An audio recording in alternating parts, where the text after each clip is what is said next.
कराची में लुटेरे बेलगाम हैं। अदाकारा हिरा मानी के साथ भी डकैती की वारदात हुई है। हिरा मानी को घर के गेट पर लूट लिया गया है।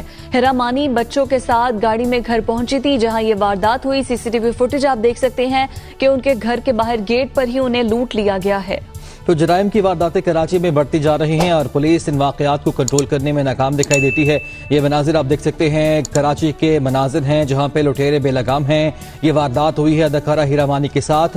हिरा मानी को घर के गेट पर ही लूट लिया गया, जिसमें देखा जा सकता है कि गाड़ी आकर रुकती है और मोटरसाइकिल सवार यहाँ पे आते हैं और बच्चे को खौफ से भागते हुए भी देखा जा सकता है। इस वीडियो में आप मनाजिर देख रहे हैं, कराची में लुटेरे बेलगाम हो गए हैं। अदाकारा हिरा मानी के साथ भी डकैती की ये वारदात हुई है। हिरा मानी को घर के गेट पर ही लूट लिया गया। हिरा मानी बच्चों के साथ गाड़ी में घर पहुंची थी जब ये वारदात पेश आई है। ये सीसीटीवी मनाजिर आप देख सकते हैं कि बच्चे गाड़ी से निकलते हैं और एक मोटरसाइकिल सवार शख्स आता है और वहां पे ड्राइविंग सीट पर हिरा मानी बैठी हैं, उनसे लूटमार करता है, जबकि उसका साथी भी बाद में आता है और उसको देखकर बच्चे खौफजदा होकर गेट की जाने भागते हैं और कुछ ही सेकंड के अंदर ये वारदात करके ये लुटेरे फरार होने में कामयाब भी हो जाते हैं। सीसीटीवी फुटेज में साफ मनाजिर आप देख सकते हैं और इनकी मोटरसाइकिल पर नंबर प्लेट भी वाज़ेह है। पुलिस की जानिब से अब तहकीकात की जाएंगी तो पता चलेगा ये दो जो हैं लुटेरे हैं जो कि दिन दहाड़े इस तरह की वारदातें कर रहे हैं।